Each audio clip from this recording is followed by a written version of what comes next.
पाटील, आता सगळा बाड बिस्तरा गुंडाळून पसार झाल्यानंतर तुम्ही बिवलकरांना विचारणार आहात का? अहो साऱ्या गावचा पैसा येतो, त्यांना विचारायला जावं काय मंडळी? बरोबर आहे. थांबा. आतापर्यंत गावाचे सगळे निर्णय मी मला स्वतःला माझ्या मनाला आत्म पटल्याशिवाय घेतलेले नाहीये. मला हे पटत नाहीये की बिवलकर कुटुंबाकडनं हे पैसे वसूल करावे म्हणून. माझा अगदी स्पष्ट विरोध आहे या गोष्टीला. बरं ठीक आहे, मी काय म्हणतो, पैसे वसूल करू नका, पण गावाबाहेर तरी जाऊ देऊ नका त्यांना.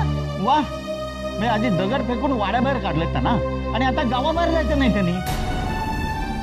हा म्हणजे भीकही मागू नका आणि पोटही भरू नका, हा चांगला न्याय आहे. पाटील, याच्या मागं कारण आहे.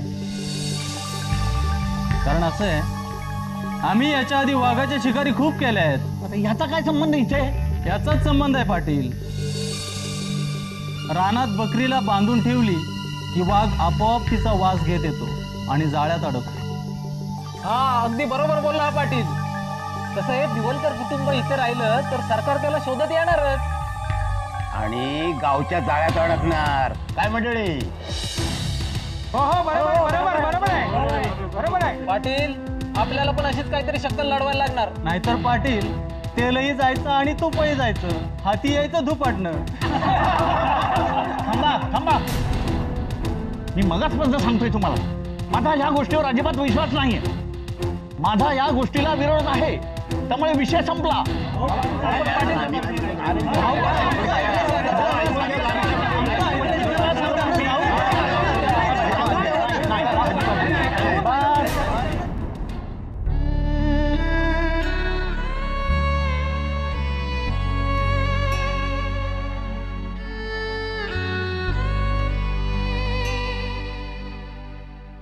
हे काय, तुझे कपडे का आणलेस? मी पण येते तुमच्या बरोबर. कुठे? तुम्ही जा तिथे. चित्रा, वेळ लागलाय का तुला? आजपर्यंत वाड्यासाठी आमच्यासाठी खूप केलंस ग तू. आता आमच्या नशिबात जे काय आहे ना ते आमचं आम्हाला बघू दे. कुठे आहे? कुठे आहे मी वाड्यात असताना तिथल्या माणसांसाठी झटत आले. आज वाडा नसला म्हणून काय झालं? माणसं तर तीच आहेत ना. आणि मी नाही राहू शकत तुमच्याशिवाय. मी येते. एवढ्याशा वयात किती शहाण्यासारखं बोलतेस का? पण चित्रा, अगं अख्खं आयुष्य पडलंय तुझ्या समोर.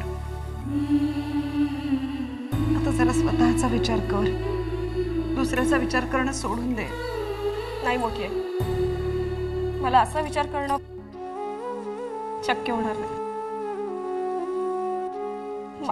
माझं ठरलंय, मी येते. बस, मी येते. चित्रा, मी तुझ्या चांगल्यासाठी सांगतेय, नको असं करूस बाळा. मोठी आहे. चित्रा, आता एक शब्दही पुढे बोलायचा नाही. तू आमच्या बरोबर यायचं नाहीस म्हणजे अगं, पण मोठी आहे मी. अक्काधाची शपथ आहे तुला, अक्काधांची शपथ आहे. सांग.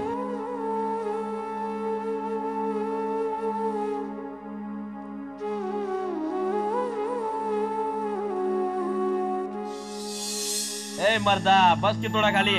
शाबाश. अरे शक्रिया, अरे इथं काय या आखाड्यात जोर काढत बसलायस? तिकडे गावात काय चाललंय माहितीये का तुला? अरे काय झालं? कोणी कुस्ती बिस्ती खेळते का काय? कोणाला एवढा माज आलाय? त्या गावकऱ्यांना. काय झालं? काय झालं? अरे आधी बिवलकरांना वाड्याच्या बाहेर काढलंय आणि आता ते अथरा शोधायला निघालेत, तर ओलीस ठेवतायत त्यांना ते. असं त्यांचं आता जास्तच झालंय. कोण करते हे सगळं? तीच टवाळी जी वाड्याच्या विरोधात आहेत. अच्छा, त्यांना हे आता खूप झालं. त्यांना आता वेळीत हिसका दाखवायला हवा. अर्जुन, तू पोरांना घेऊन पुढे जा, मी आलोच. चला रे पोरांनो, चला. चला रे.